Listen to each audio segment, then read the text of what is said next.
The footsteps I hear every night are mine, but I'm always in bed.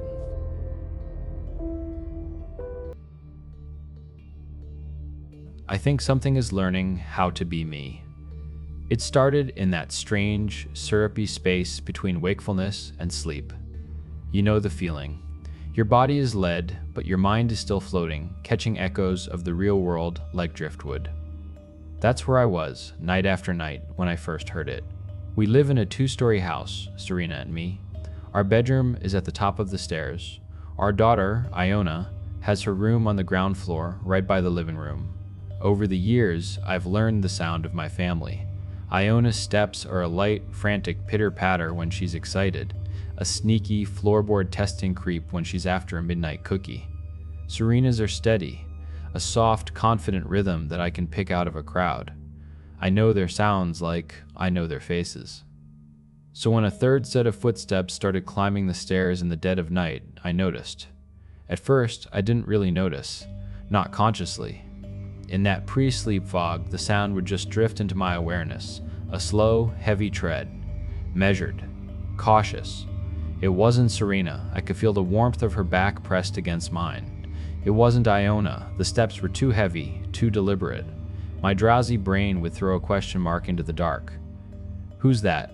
But sleep would always grab me and pull me under before I could find an answer. The next morning, it would be gone. A weird fragment of a dream, nothing more. I'd think about it for a second while brushing my teeth, then the thought would dissolve. The mind is a strange thing. It has a way of protecting you, of filing away the things that don't make sense. It dismissed the sound as dream static, and for a while, I let it. This went on for maybe a week. The same sound, the same time, the same fuzzy half-memory in the morning. Then one day at work, a colleague was telling some dumb story about a nightmare he'd had, and it was like a key turning in a lock. The memory of the footsteps didn't just surface, it slammed into me. The consistency of it, the reality of it. It wasn't a dream. That night, I decided I would stay awake. I drank a black coffee at 10 p.m. that tasted like battery acid and sat up in bed with a book, pretending to read while Serena slept beside me. I watched the digital clock on the nightstand flip over. 100, 1:30, 200. The house was a tomb. The only sound was the hum of the fridge downstairs and Serena's soft breathing. My eyes felt like they were full of sand. And then a strange thing happened. It wasn't a gentle slide into sleep, it was a sudden, immense pressure. A wave of exhaustion so heavy it felt like a physical force pushing me down into the mattress. I fought it, my head lulled. The book slipped from my fingers. I was trying to scream at my body to move, to stay awake, but I was paralyzed. The darkness took me completely. I woke up at dawn with a crick in my neck and the book on the floor. It knew I was waiting. The fear started then. A cold little knot in my stomach. This wasn't some random creak of an old house. This was something else, something intelligent. The next day, I tried to be casual. "Hey, sorry," I said while she made breakfast. "You didn't happen to get up for anything last night, did you?" She gave me a strange look. "No, Casimir. I was out like a light." "Why?" "Just thought I heard something." I asked Iona later. She just shook her head, her eyes wide with that innocent confusion only a 7-year-old can manage. "I was dreaming about ponies, Daddy. I was on my own. My mind raced. An intruder? No. No signs of a break-in. Nothing ever stolen or even moved. It made no sense. But the sound was real. My senses weren't lying, but they couldn't be trusted either. I needed proof. I needed a witness that couldn't be tricked by sleep. I dug my old phone out of the junk drawer. The screen was a spiderweb of cracks, but it still held a charge. That night, before getting into bed, I opened the audio recording app, hit the red button, and placed the phone on my nightstand, microphone facing the bedroom door. My heart hammered against my ribs. I felt like a child setting a trap for a monster. I fell asleep almost instantly, a deep, dreamless sleep. I woke up late, in a panic, and rushed through my morning routine, completely forgetting about the phone until I was halfway to work. Shit. I pictured it sitting there, the battery slowly dying, the little red light blinking, recording hours and hours of absolutely nothing. A profound sense of foolishness washed over me. When I got home that evening, the house was filled with the smell of garlic and basil. Serena was in the kitchen. Iona was coloring at the table. It was so perfectly, painfully normal. I said my hellos, my voice tight, and went straight upstairs. The old phone was still on the nightstand, its screen dark, dead.